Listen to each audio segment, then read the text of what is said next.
Bonjour à toutes et à tous. Merci de suivre cette interview de Farida Mekdoud pour la liste Lutte ouvrière, faire entendre le camp des travailleurs. Et bien sûr, c'est une liste régionale. Farida Mekdoud, bonjour. Bonjour. Alors, merci d'avoir accepté de répondre aux questions de Maxence. Les mesures économiques que je préconise pour les travailleurs aujourd'hui de la région, les classes populaires, c'est qu'il faut absolument en finir avec le fléau du chômage. Et pour ça, il faut répartir le travail entre tous.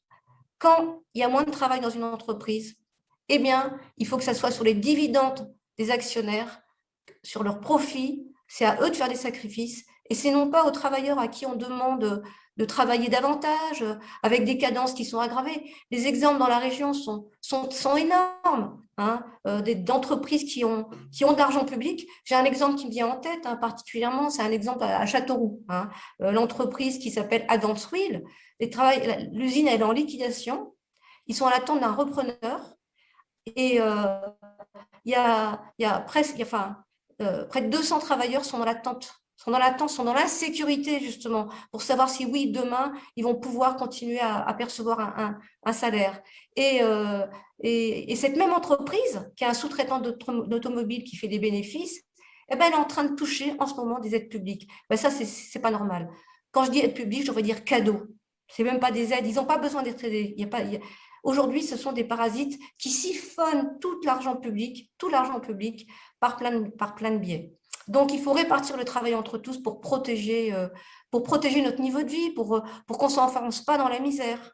En réalité, la seule solution qu'ils ont, c'est plus de police, plus de répression. Et c'est pas avec ça, hein, qu'on va s'attaquer à la violence. Ils sont incapables de s'attaquer au fait que des quartiers entiers sombrent dans la déshérence. Ils sont incapables de ça. Parce que pour ça, faut s'attaquer à ce qui nourrit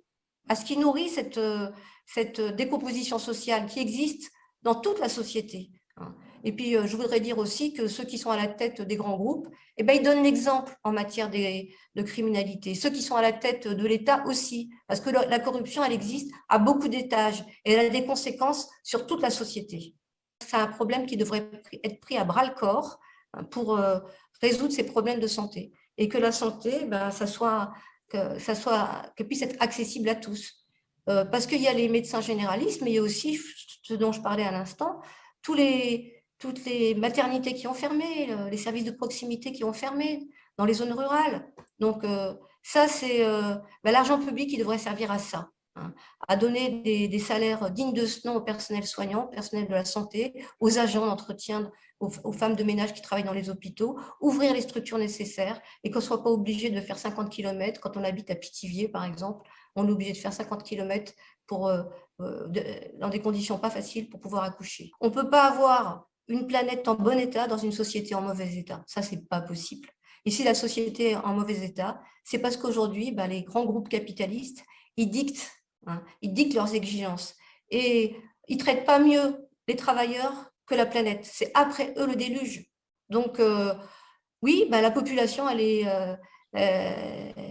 consciente qu'il faut faire quelque chose. Elle ne voit pas forcément ce qu'il faut faire. Quelque part, il y a toute une propagande pour nous dire que nos petits gestes quotidiens peuvent changer les choses. Les gens y adhèrent. C'est pas que je pense que ça soit décisif, mais ça montre en tout cas que la population elle est plus mûre, plus responsable que ceux qui nous dirigent. Ben, la culture, ça passe par un accès à l'éducation digne de ce nom. Et aujourd'hui, ce n'est pas le cas. Je peux vous dire que les contenus culturels de l'enseignement que moi j'enseigne au lycée, en histoire géo et en français, pour des élèves qui vont préparer des CAP, eh ben, c'est scandaleux.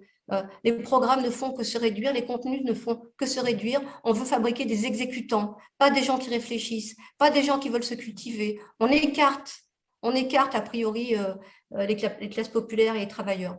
Se cultiver, ça a toujours été quelque chose que le mouvement ouvrier, depuis sa naissance, a défendu. Parce que si on veut changer la société, ben, faut essayer de la comprendre dans tous ses aspects. Il faut s'ouvrir au monde. Et c'est quelque chose que nous défendons. Hein, et pas simplement la culture politique, mais la culture scientifique, l'art. Et ça, c'est quelque chose qui aujourd'hui est loin, très très loin des classes populaires.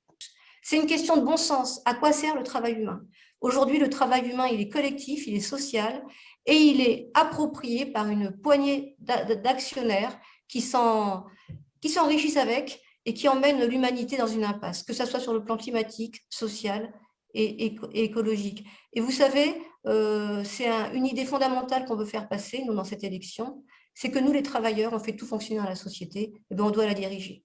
On doit, si on veut lutter contre le fléau du chômage, répartir le travail entre tous. On doit aussi également augmenter tous les salaires, pensions, retraites, et les indexer sur le coût de la vie. Ça, c'est essentiel. On nous dira que ce n'est pas possible, et ben c'est pour ça que nous, on pense qu'il faut absolument contrôler ces entreprises, qu'on puisse avoir un droit de regard. Où va l'argent? À quoi il sert? Où sont les profits? Est-ce que c'est toujours aux travailleurs de faire des sacrifices? Non, c'est aux dividendes d'être sacrifiés.